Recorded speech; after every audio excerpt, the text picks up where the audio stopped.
Cade Mays had a wrist injury. He will be out for a significant period of time. All right, he will be back for the season at some point, but it'll be down the road. What did you lack last year? What was the missing link to that O-line? It was Frank Ragnow. The center position with Glasgow was atrocious. He was terrible. So you go out and you pay Cade Mays. And while I wasn't as hyped about it as some, I certainly was not down. Fine enough. You sign one of the better centers available. Elite pass blocker. He was a pretty bad run blocker in Carolina, but okay, fine. We'll clean slate it. When your starting center breaks his wrist and he's going to be gone 8 to 10 weeks, the thing that is never accounted for, and I haven't heard it talked about a lot on the station, you're not accounting for the thousands of missed reps with your teammates under live fire, real practices, not OTAs where everybody's in shorts and T-shirts. It matters. Early season development. If TJ were sitting to my right,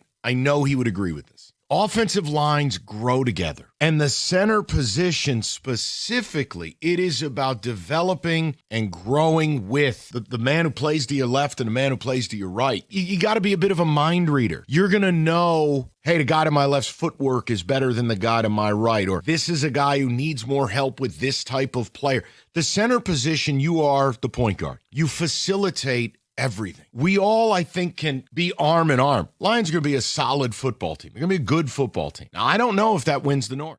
All right, man, let's talk. So Cade Mays got injured. Isaiah Pacheco got injured as well, too. So Cade Mays had a wrist injury. Out 8 to 10 weeks. Pacheco, he got some type of injury. Good today.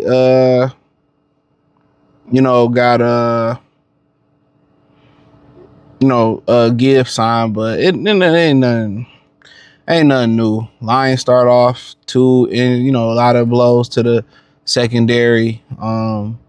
Then the guy they paid money, they should have went after the dude from Baltimore, people said, but he wanted a whole bunch of money. Had you gave him a whole bunch of money, he probably would have got injured.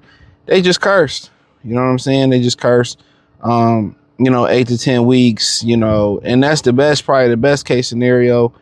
It don't surprise me, dog. I don't know what it is at Allen Park, what brought the Bermuda Triangle thing that's going on at Allen Park. I don't know, but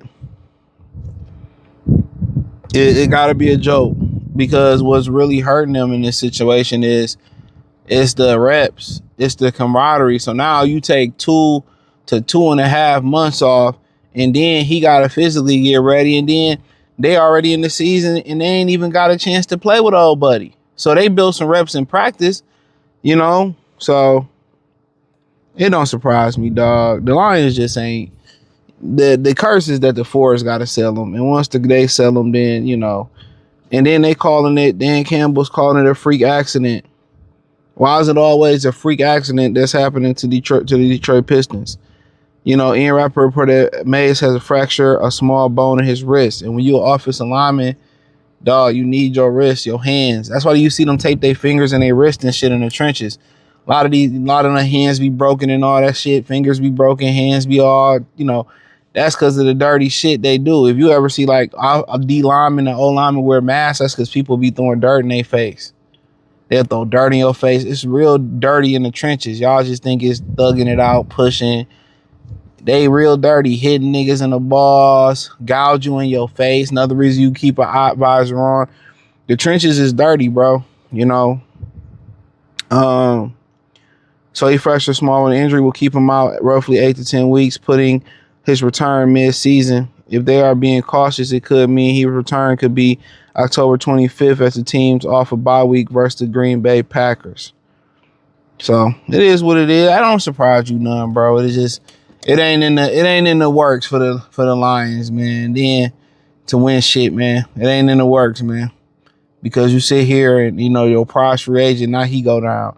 Your 2 safeties, they've been working on the sidelines. They ain't gonna be there right now. I mean, it is what it is. So, they gonna make Gibbs earn his fucking money. That's one thing they will do. They gonna make Gibbs earn his money. They gonna make him earn his money. You're gonna be going out there with a backup center, And but then, also that Frazier kid didn't play some center too in his career. You got Drew Stroggins, Miles Frazier, so they got some options. I know they going with the kid out of Ohio State. They got some options at center. And what's so funny about it, if that kid ball out, then what they do with Cade Mays, do they cut him?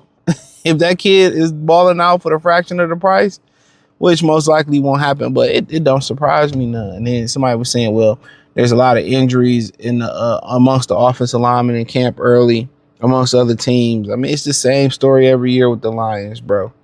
It's the same exact story. Like, I don't know if it's just, when they get into Allen Park, it's an injury film. Some people blame the strength and conditioning coach. I mean, he's been strength and conditioning in Carolina for all this long time, but a lot of time, this is why, decision makers don't like, dealing with offensive line or dealing with free agents, because you don't know. It's like buying a used car, like buying a used car. Sometimes, if you get a good used car at the certified used car, at the dealership, yeah, you probably good. If you go get one from somebody, Betsy me up the street, it's a 50-50 chance, depending, even if you look at it. It is what it is, bro. But in general, none of it shocks me at this point. So, excuse me. So, I mean, he's going to be out for a while. It's hard because he ain't been here to integrate into the system. And then a lot of people are like, well, call Frank. Frank is done, bro. Frank is done. You think Frank going to come back for 8 to 10 weeks? That's the question. You think Frank going to come back for 8 to 10 weeks and then take a backseat to Cade Mays, or what do they kick? Cade Mays the guard? Like, Frank just going to come back for 8 to 10 weeks. Who knows? He might have a setback. He might have a setback. But Isaiah Pacheco injured don't surprise me. He was injured all through Kansas City. That's why I was, so now they whole backfield injured. You got Sanoy Vaki injured. You got Isaiah Pacheco injured. So running backs a dime a dozen. So you can probably find some good running backs to support them, but they whole backfield close to being injured at this point. So Pacheco should be back by the time the season starts. So that's the good thing, but you can't depend on him, even in a part-time role. And then Sanoy Vaki, you moved up and took him in the middle of the draft. You can't depend on him neither. So you can't depend on the two backs that support Jahmyr Gibbs. So, they gotta find some durable back, man. They gotta find him a Thunder. You know what I'm saying? They gotta find him a young Thunder to go with. Similar to what they did for DeAndre Swift in Chicago, similar to what he had with David Montgomery. Maybe just a younger version of a nice power back or a good balance back. But, digging in the trash cans in Kansas City for Isaiah Pacheco ain't gonna cut it. But hey, just my personal opinion. Thumbs up the video, share the video, subscribe to the channel. Find me on X, Facebook, Kick, Twitch, Instagram, Spotify, Anchor, Cash App, Venmo, PayPal. Appreciate the love and support. Peace.